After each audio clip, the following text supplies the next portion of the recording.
Time now for the business news with Kate Moody. Good evening, Kate. Hi, Delana. And you're starting out with news that Ivanka Trump is shutting down her namesake retail brand. Yeah, the president's eldest daughter choosing politics over fashion. At least that's the message that she has released.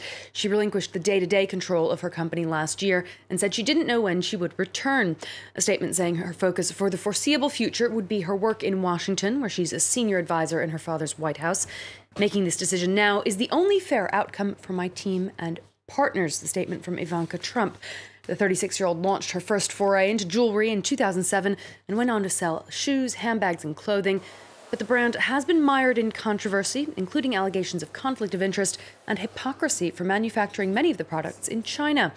Department stores, including Nordstrom and Neiman Marcus, dropped the brand last year, citing weak sales.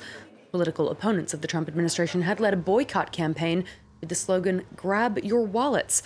A spokesperson for the Ivanka Trump brand saying this latest decision had nothing to do with poor financial performance. The U.S. Department of Agriculture has announced emergency aid for American farmers who've found themselves on the front line of the administration's trade war. Officials described the $12 billion as a short-term plan to help farmers who've been hurt by retaliatory tariffs by American trading partners. China, for example, has responded to U.S. tariffs with its own duties on American products, including soybeans and pork, while the EU's list has included orange juice, cranberries, and peanut butter. Meanwhile, President Trump has ratcheted up his own rhetoric on the eve of talks to diffuse tensions between the EU and U.S.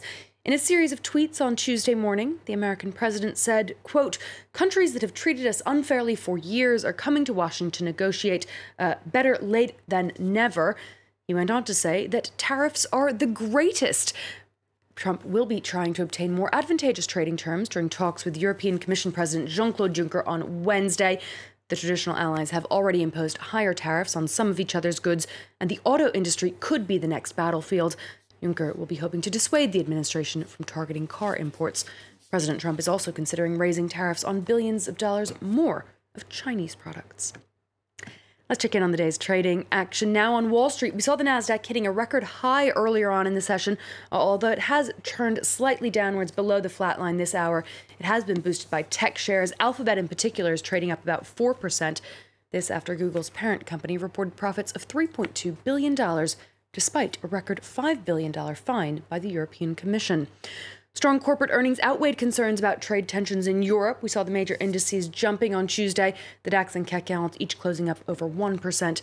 Shares of PSA Citroën soared nearly 15% after the newly acquired Opel brand managed to turn a profit in the first 6 months of the year. 4 airlines have launched a legal complaint against France for failing to stop repeated strikes by its air traffic controllers. EasyJet, Ryanair, Wizz Air, and the parent company of British Airways say that France is violating EU law, which guarantees freedom of movement. Shirley Sitbon explains. Public transportation strikes in France disrupted air travel across Europe. They've also had massive financial implications for airlines. EasyJet, Ryanair, Wizz Air, and IAG, which owns British Airways, Iberia, and Aer Lingus, says air traffic controllers' strikes have rattled flight schedules for everyone. When they were not working, planes had to bypass their regions, find longer alternative routes. This led to delays, cancellations, and more spending on fuel. In a joint statement announcing their complaint against France for failing to address the problem, they wrote, "The airlines are not questioning the right to strike, but believe France is breaking EU law by not enabling flights over the country during strikes." According to a French Senate report from last month, French air traffic control was responsible for 1/3 of all delays across Europe. France has a long history of strikes. According to the same report, from 2004 to 2016, French air traffic controllers were on strike 254 days, 5 times more than Greek controllers, the second biggest protesters. EasyJet says French strikes have raised its costs by about 3% overall this year. Airlines want disruptions to stop.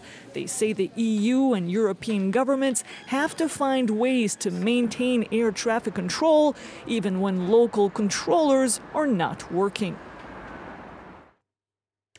Months of deadly violence in Nicaragua began as a protest over a pension reform plan, but have spiraled into much more.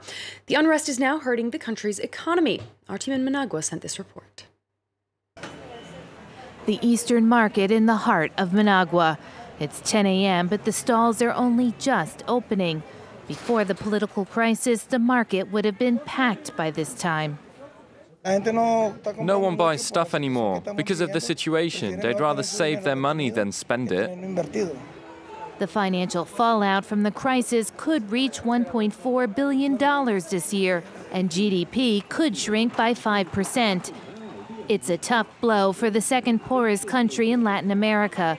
In the last few years, Nicaragua has been showing promising signs of economic growth. Rosa Maria has watched her sales plummet by half in the past 3 months. I've had to let 2 employees go myself. I couldn't pay them anymore. At least 215,000 Nicaraguans have lost their jobs since April. But more than the drop in business, it's the constant insecurity that has everyone on edge. A few days ago, they took a woman who talked a lot about the crisis. They put her in prison. So now no one wants to talk anymore. Rosa Maria is talking about this woman whom we filmed at the start of June.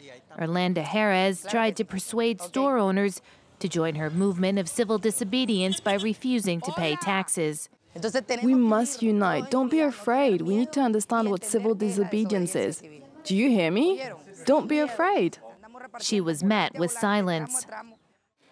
Do you think civil disobedience is a good approach? I can't talk, sorry. Orlando's arrest crushed any thoughts of protest here. There are only a few barricades still standing, the ones demonstrators use to protect themselves from attacks by pro-government paramilitaries. And at first sight, at least, life seems to be going on as normal.